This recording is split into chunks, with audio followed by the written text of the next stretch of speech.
బోడే రామచంద్ర యాదవ్ సారథ్యంలో BCY party నేతృత్వంలో BC సింహ గర్జన. బీసీ రక్షణ చట్టం అమలు, రాజధానిలో బీసీలకు 1000 ఎకరాల భూ కేటాయింపులు, బీసీ కార్పొరేషన్లకు నిధులు, సమగ్ర కులగణనతో విద్యా, ఉద్యోగ, ఉపాధి, చట్టసభల్లో 44% రిజర్వేషన్లు ప్రధాన ఎజెండాగా ఈ నెల 22న విజయవాడ గుంటూరు హైవే నాగార్జున యూనివర్సిటీకి ఎదురుగా జరగనుంది. ఈ చారిత్రాత్మక ఘట్టంలో భాగస్వాములు కావడానికి బీసీ సోదర సోదరీమణులందరినీ సాదరంగా ఆహ్వానిస్తున్నాం. కదలిరండి, మన ఐక్యతను చాటుదాం. మేడం మీరు ఏదో అడిగారు కదండి ఇందాక, కాంపోజిషన్ ఇస్తామంటున్నారు. మీరు ఎవరు వచ్చారు? పేపర్లో ఎక్కడ రాలేదండి, పేపర్లో ఎవరు మాట్లాడలేదు అసలు. అయినా మాకెందుకండి, మా ఇల్లు మాకు కావాలని మేము చెప్తున్నాం కదా. మేము ఎవరు ఇల్లు వదిలిపెట్టి మేము వెళ్ళమండి. మాకేది ఎవరు వచ్చి గవర్నమెంట్ తరఫున ఎవరు ప్రపంచం గర్వించేదగంగా ఈ ఏరియాను తీర్చిదిద్దబోతున్నారు, దానికి సహకరించండి అంటున్నారు. ప్రపంచం గర్వించేదంగా మిగతా ఏరియా అంతా మీరు చేసుకోండి. మేమున్న ఇల్లు కూలగొట్టి అది ప్రపంచం గర్వించే విషయమా? ఇల్లు కూలగొట్టి మీరు ప్రపంచాన్ని గుర్తించేటట్టు చేయడం. ఏం చేస్తారని మీరు అమ్యూజ్మెంట్ పార్కులు పెట్టుకుంటారు, లేకపోతే పెద్ద పెద్ద హైరైజ్ బిల్డింగులు కట్టుకుంటారు. బట్ మా జీవితాలు ఏమవ్వాలి? మేమందరం ఇల్లు వదిలిపెట్టి ఎక్కడ ఉంటాము ఇప్పుడు? మమ్మల్ని రోడ్డును పడేసి మీరు ఇక్కడ పార్కులను లేకపోతే వేరే అదర్ హై స్ట్రక్చర్స్ కట్టుకుని ప్రపంచం గర్విస్తుంది. అది for the public, of the public, for the పీపులే కదండి డెమోక్రసీ అంటే. మరి మేము మా ఇల్లు పగలగొట్టేసి మీరు గవర్నమెంటే తీసుకుంటే ఇంకా what is democracy? Where is democracy? ఎక్కడున్నట్టు గవర్నమెంటే ఇట్లా చేస్తాయి. ఇప్పుడు అవి చెప్పారు అహింసావాది కోసం హింసాత్మక చర్యలు అనేవి. ఇంతమంది 440 మంది ఇళ్ళు కూలగొట్టి 2000 మందిని నిరాశ్రయాలని చేసి మీరు ఏం కడతారు? మేమెందుకు ఒప్పుకుంటామండి? అధికారులు మీకు ముఖ్యంగా గతంలో కానీ ఇప్పుడు ఈ మధ్యకాలంలో కానీ ఏమైనా నోటీసులు ఇవ్వడం కానీ చెప్పడం కానీ? నోటీసులు లేవు, మా దగ్గరికి ఎవ్వరూ రాలేదు, ఏ నోటీసులు లేవు. Only paper notification. మా సర్వే నెంబర్లతో మేము పేపర్ నోటిఫికేషన్ చూసుకున్నాము. అది అధికారులకు మీరేమన్నా విజ్ఞప్తి చేశారు? ఆర్డీఓ గారు పిలిచారండి, రేపు గ్రామ సభ ఉందని రేపు వెళ్ళాలి మేము. మీరే అంటే ఎన్ని సంవత్సరాల నుంచి ఇక్కడ ఉంటున్నారు? అంటే ఎట్లా, అంటే ఎక్కడి నుంచి మీరు వచ్చినారు? అంటే ఎట్లా ఉంది మీ లైఫ్ స్టైల్ ఎట్లా ఉంది? లైఫ్ స్టైల్ మేమిద్దరము రిటైర్డ్ అండి. మా రిటైర్మెంట్ బెనిఫిట్స్ పెట్టి ఇది కొనుక్కున్నాము ఇల్లు. మా పిల్లలు ఎక్కడో ఉంటున్నారు, 2 ఆడపిల్లలు చదివించాం, పెళ్ళిళ్ళు చేసాం. ఇప్పుడు ఈ ఇల్లు లేదంటే 70 ఏళ్ళ వయసు వచ్చిన తర్వాత మేము ఎక్కడుంటామండి? ఎక్కడుంటాము? మాకు ఏ విధంగా మళ్ళీ మేము ఇల్లు కొనుక్కోగలుగుతాము? సో ఈ టైప్ ఆఫ్ ఇది మేము ఎవరము. ఇప్పుడు మాలాంటి వాళ్ళు చాలామంది ఉన్నారు, సీనియర్ సిటిజన్స్ ఉన్నారు, డిఫెన్స్ వాళ్ళు ఉన్నారు, చాలామంది ఉన్నారు. మరి వీళ్ళందరినీ ఏం చేస్తారు? చెప్తున్నాను కదా, 440 మంది ఇళ్ళు, 2000 మంది ఉన్నాం ఇక్కడ. ఇంతమంది నిరాశ్రయాలను ఎలా చేస్తారు? మీకు ఎలా రైట్ అండి? మా ఫండమెంటల్ రైట్ని మీరు ఎలా తీసుకుంటారు? సో ఏంటి అంటే ప్రభుత్వం ఒకవేళ ఏదేమైనా ప్రభుత్వం గుంజుకుంటే కనుక ఏం చేస్తారు, ఏం చేయబోతున్నారు? ఎవ్వరము ఇక్కడ నుంచి కదలమండి. మమ్మల్ని ఏ విధంగా వాళ్ళు కదులుస్తారో మాకు అందరూ ఒకటే. కొన్ని సిచ్యువేషన్స్ మీరు హైడ్రా చూసినారు. సో హైడ్రా చాలా దగ్గర కూల్చివేసింది. సో ఏం చేసినా కానీ హైడ్రా రాత్రి కూల్చేసిన పరిస్థితులు కనబడతా ఉన్నాయి. అవి బఫర్ జోన్లు ఉన్నాయి, కొన్ని ఎంక్రోచ్మెంట్స్ గురైనాయి. సో అన్నీ ఉన్నాయి. సో మరి అట్లనే మీది కూడా చేస్తే ఏం చేయబోతున్నారు? అంటే మేము ఇంకా స్టిల్ రేవంత్ రెడ్డి గారు అంత హ్యుమానిటీ లేకుండా అట్లా చేస్తారు అని మేము అనుకోవట్లేదండి. ఇంతమంది బాధలు విన్న తర్వాత 2000 మంది ఉంటున్నామని చెప్పిన తర్వాత కూడా ఆయన మీ ద్వారా ఇప్పుడు వింటారు కదా, అలాంటప్పుడు అంత హ్యుమానిటీ లేకుండా ఆయన ముందుకెళ్తారని మేము అనుకోవట్లేదు. సో ఇక అలాంటి పరిస్థితి వచ్చినప్పుడు అందరూ ఇక్కడే చనిపోవడానికి కూడా సిద్ధపడే మా వాళ్ళందరూ చెప్తున్నారు. అన్ని మీడియాల ద్వారా కూడా అదే చెప్తున్నాం. అదండి. ఇంకెవరైనా మాట్లాడారు? చెప్పండి బ్రదర్, మీరు ఎప్పటి నుంచి? నా పేరు అజయ్ అండి.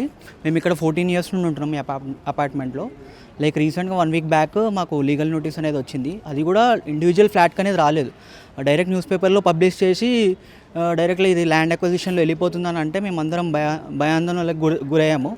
అండ్ ఇక్కడ లైక్ అసలు ఒక స్టాచ్యూ డెవలప్ చేయడానికి 450 ఫ్యామిలీస్ని తీసేయడం, ఒక రోడ్డు మీద పడేయడం అనేది చాలా బాధాకరమైన విషయము.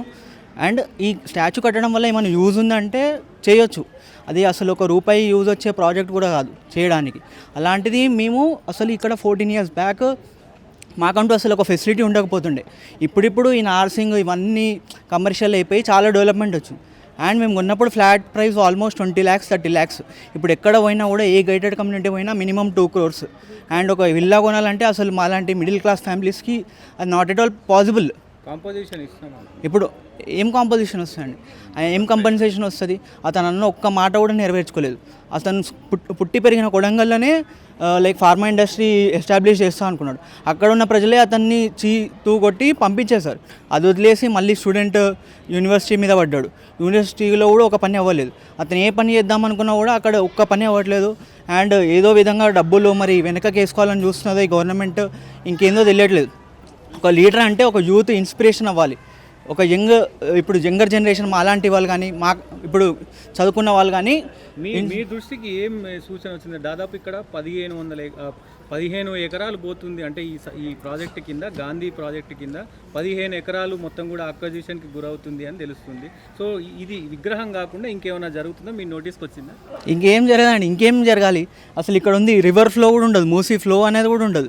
అతను ఏం చేద్దాం అనుకున్నాడు? బోటింగ్ ఏమైనా పెడదాం అనుకుంటున్నాడా? మరి అసలు ఒక పర్ఫెక్ట్ ప్లాన్ లేదు. బ్యాంక్ లోన్ అప్రూవల్ కాలేదు. మరి ఏ ఉద్దేశంతోనే ఆయన 5,000 crores, అసలు ఇప్పుడు 450 ఫ్యామిలీస్ ఉన్నాయి. కంపెన్సేషన్ ఆలోచిస్తే మినిమం ఒక ఫ్లాట్కి ఎస్టిమేషన్ మినిమం 1 crore వేసుకున్న 500 crores ఇక్కడనే వెళ్ళిపోతాయి. సో మిగిలిన 4,500 crores ఇంకా చాలా ల్యాండ్ తీసుకుంటున్నాడు. అక్కడ ఎంతమంది కనిస్తాడు? అసలు ఏం ప్రాజెక్ట్ అనేది స్టార్ట్ చేస్తాడు?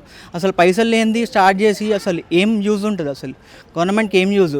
ఓన్లీ పబ్లిక్కి ఒక ప్రాబ్లం క్రియేట్ చేయడం, ప్రతి ఇష్యూ క్రియేట్ చేస్తున్నాడు. అండ్ ఇంత ల్యాండ్ తీసుకుంటే హైదరాబాద్ ఎప్పటి నుండో ఉంటుంది. ఇంత ల్యాండ్ తీసేసుకుంటే ఇంకా హైదరాబాద్ ఏముంటుంది? అంటే మేము ఊర్లలోకి వెళ్ళిపోవాలా? అసలు మన కంట్రీకి వేరే కంట్రీకి ఉన్న డిఫరెన్స్ ఏంది? ఇప్పుడు అన్ని రిలీజియన్స్ ఇక్కడ ఉంటున్నారు, అన్ని రిలీజియన్స్ వాళ్ళు ఇక్కడ ఉంటున్నారు. వేరే కంట్రీస్ అనేవాళ్ళు లైక్ డెవలప్మెంట్ అనేది ఉంటుంది. మన వాళ్ళు ఇక్కడ ఉండి కొంచెం డిఫరెంట్గా క్రియేట్ చేయాలి. ఉన్న పబ్లిక్తోనే డెవలప్మెంట్ ఎట్లా చేయాలో చూసుకోవాలి తప్ప అందరినీ తీసేస్తాము డెవలప్మెంట్ చేసేస్తామంటే ప్రపంచ స్థాయిలో చేస్తామని ఏం చేసుకుంటారు? ఇప్పుడు మేము పుట్టి పెరిగింది ఇక్కడ. ఇప్పుడు చాలామంది వెళ్ళిపోతున్నారు, చాలామంది యూత్ అనేది ఇక్కడ నుండి వెళ్ళిపోతున్నారు. ఇండియాలో ఉండి వేస్ట్, మాకు అసలు ఏం డెవలప్మెంట్ జరగట్లేదు, జాబ్ సరిగా రావట్లేదు అని చెప్పేసి చాలామంది యూత్ ఇక్కడ నుండి వెళ్ళిపోతున్నారు. ఇంకా ఇప్పుడు మేము లైక్ పెద్దవాళ్ళు కానీ మేము కానీ కూడా ఇక్కడ ఇండియా నుండి వెళ్ళిపోతే ఇంకేం డెవలప్మెంట్? ఫారెన్స్ వచ్చి చూసుకోవడము, వాళ్ళకి ఏమైనా పైసలు వస్తున్నాయా? అసలు ఇక్కడ బాపుఘాట్ సంఘం ఉంది, ఎన్నో ఏళ్ళ నుండి ఉంటుంది. అది అసలు దేనికి డెవలప్మెంట్ లేదు. 1 yearకి ఒకసారి Gandhi memorial like Jan 30th రోజు సీఎం వస్తున్నాడు అని చెప్పి కొంచెం హడావిడి చేస్తాడు తప్ప అసలు దేనికి యూజ్ ఉండదు. అది కాంగ్రెస్ గవర్నమెంట్ ఉంటేనే సీఎం వస్తాడు. లేకపోతే ఎవరన్నా వచ్చి అక్కడ జస్ట్ ఉండి కాసేపు 5-10 minutes ఉండి వెళ్ళిపోతారు. అప్పుడు వాళ్ళు వచ్చినప్పుడే మాకు ఇక్కడ రోడ్స్ బాగా చేయడం కానీ, ఇంకా లేకపోతే కలర్స్ వేయడం కానీ డివైడర్స్కి, అంతే. అసలు ఏముండదు. ఈ కాంగ్రెస్ గవర్నమెంట్ వచ్చినాక ఒక రోడ్ వేయలేదు, ఏమీ లేదు, అసలు ఒక కన్స్ట్రక్షన్ జరగలేదు, ఏం జరగలేదు. కానీ అన్నీ తీసేయాలి, ఏదో పైసలు రావాలనుకుంటున్నాడు. కానీ ఎట్లా వస్తాయి? అసలు ఎవడు ఇన్వెస్ట్మెంటే చేయండి, ఎలా పైసలు వస్తాయని అనుకుంటున్నాడు అతను?